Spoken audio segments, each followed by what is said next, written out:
Already, my friend, I'm reading this book. Finally, I'm reading something different. Actually, I've been reading this book on my own without recording it for the last week. And this was a book recommended by one of my friends.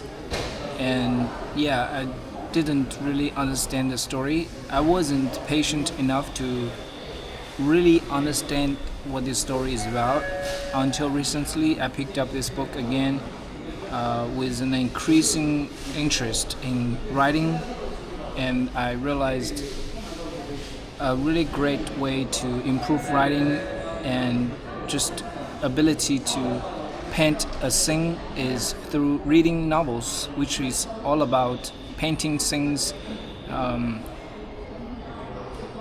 bringing emotions to readers through pages, through words.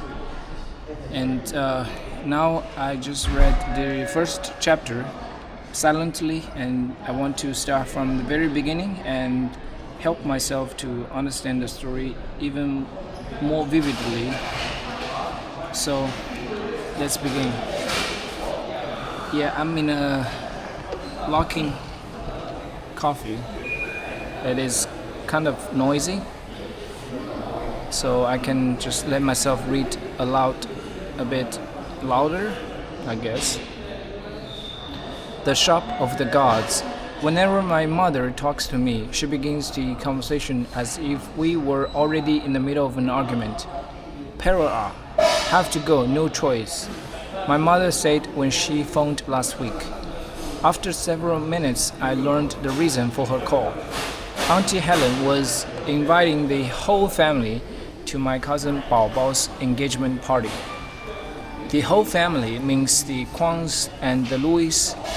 The Kwans are Auntie Helen, Uncle Henry, Mary, Frank, and Bao Bao.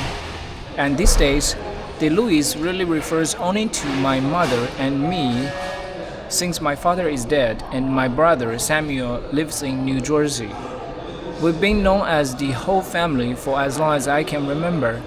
Even though the Kwans aren't related to us by blood, just by marriage, Auntie Helen's first husband was my mother's brother, who died long before I was born. And then there's my cousin Bao Bao, whose real name is Roger. Everyone in the family has been calling him Bao Bao ever since he was a baby, which is what Bao Bao means, precious baby. Later, we kept calling him that because he was the crybaby who always wailed the minute my aunt and uncle walked in the door, claiming we other kids had been picking on him. And even though he's now 31 years old, we still think of him as Bao Bao, and we are still picking on him. Bao Bao? How can he have an engagement party? I said, this will be his third marriage. Fourth engagement. My mother said, last one he didn't marry, broken off after we already sent a gift. Of course, Helen is not calling it engagement party. She is saying this is a big reunion for Mary. Mary is coming? I asked. Mary and I have a history that goes beyond being cousins. She's married to Doug Chong, who went to medical school with my husband, Phil Brand. And in fact, she was the one who introduced us to each other 16 years ago. Mary is coming, husband and children too, my mother said. Flying from Los Angeles next week, no time to get a special discount. Full price tickets. Can you imagine? Next week, I said, searching for excuses. It's kind of late notice to change our plans. We are supposed to... Auntie Helen already counted you in. Big banquet dinner at Water Dragon restaurant, 5 tables. If you don't come, she is 1/2 table short.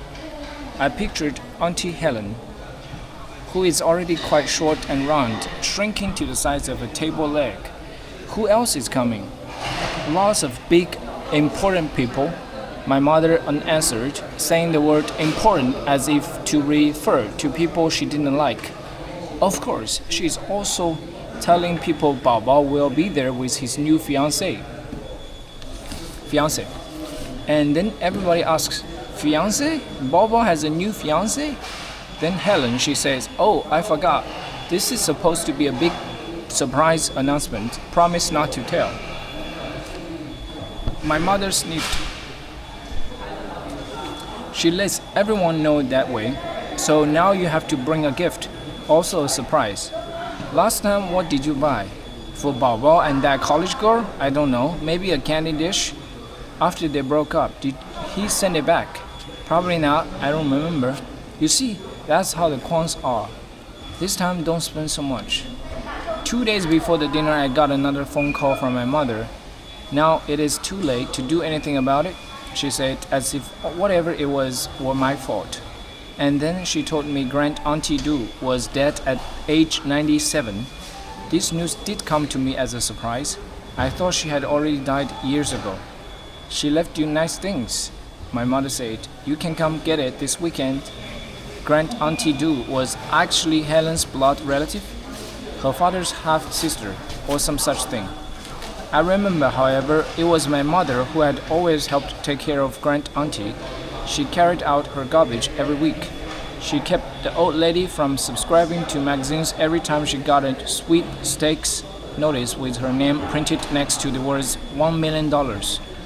She petitioned DailyXiao over and over again to pay for Grand Auntie's herbal medicines. For years, my mother used to complain to me how she did these things, not Helen. Helen, she doesn't even offer, my mother would say, and then one day, this was maybe 10 years ago, I cut my mother off. I said, why don't you just tell Auntie Helen what's bothering you and stop complaining? This was what Phil had suggested I say, a perfectly reasonable way to get my mother to realize what was making her miserable so she could finally take positive action. But when I said that, my mother looked at me with a blank face and absolute silence. And after that, she did stop complaining to me. In fact, she stopped talking to me for about 2 months.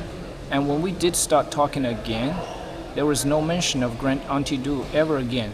I guess that's why I came to think that Grand Auntie had already died long ago. What was it? I asked when I heard the news, trying to sound quiet and shocked. A stroke?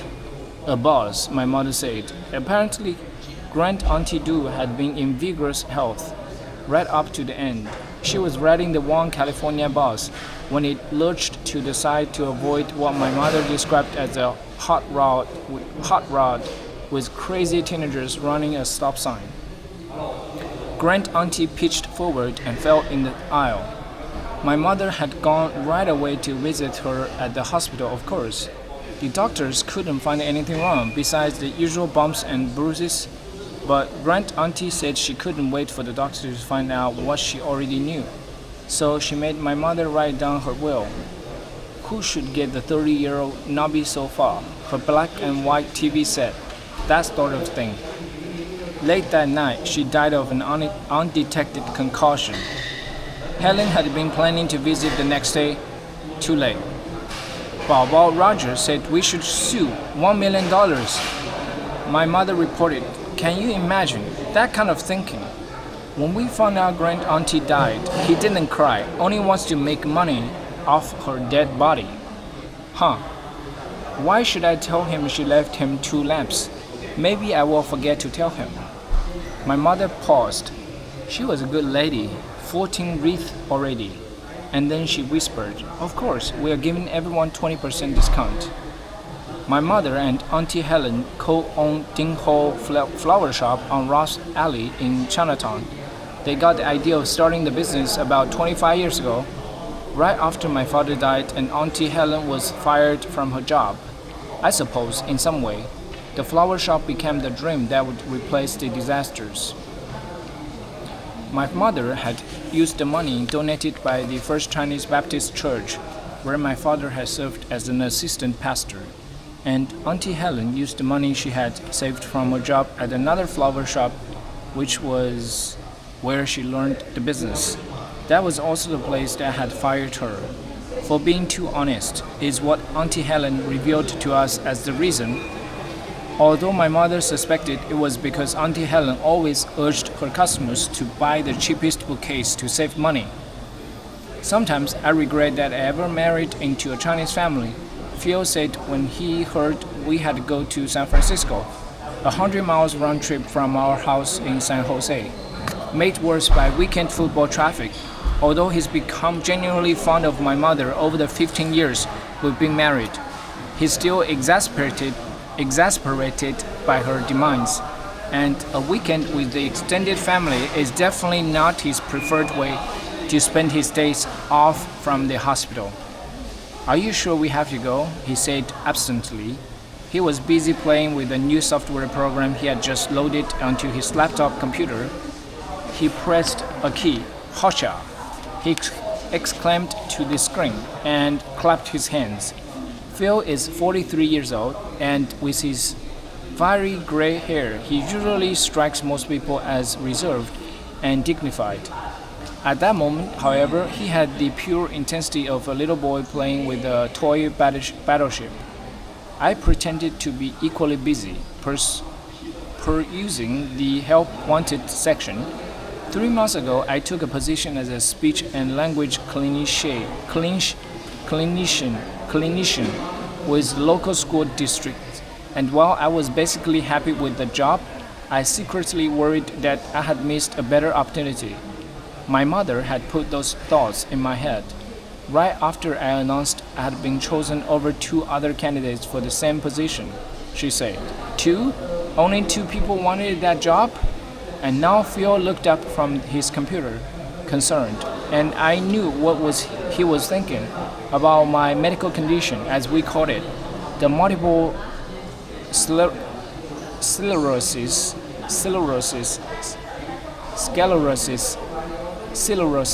which thus far had left me not debilitated but easily fatigued. It will be a stressful weekend, he said. Besides, I thought you couldn't stand your cousin, Baba. Not to mention the fact that Mary will be there. God, what a dingbat. Huh. So can't you get out of it? No. Nah. He sighed. And that was the end of the discussion. Over the years that we've been married, we've learned to sidestep the subject of my family, my duty. It was once the biggest source of our arguments. When we were first married, Phil used to say that I was driven by blind devotion to fear and guilt. I would counter that he was selfish, that the things one had to do in life sometimes had nothing to do with what was fun or convenient. And then he would say the only reason we had to go was that I had been manipulated into thinking I had no choice, and that I was doing the same thing to him. And then our first baby, Tessa, came along, and a year later my illness was diagnosed. The shape of our arguments changed. We no longer fought self-righteously over philosophical differences concerning individual choice, perhaps because Phil developed a sense of duty toward the baby, as well as to me, or at least to my medical condition. So the whole issue of individual choice became tricky, a burden to keep up, until it fell away, along with smoking cigarettes, eating veal, and bearing ivory. These days, we tend to argue about smaller, more specific issues. For example, my giving in to Tessa's demands to watch another half hour of television, and not our different attitudes toward discipline as a whole. And in the end, we almost always agree, perhaps too readily because we already know the outcome of most disagreements. It's a smoother life, as easy as we can make it, although it bothers me from time to time. In fact, sometimes I wish we could go back to the old days when Phil would argue and I would defend my position and convince at least myself that I was right. Whereas nowadays, today for instance, I'm not really sure why I still give in to my family obligations. While I would never admit this to Phil, I've come to resent the duty.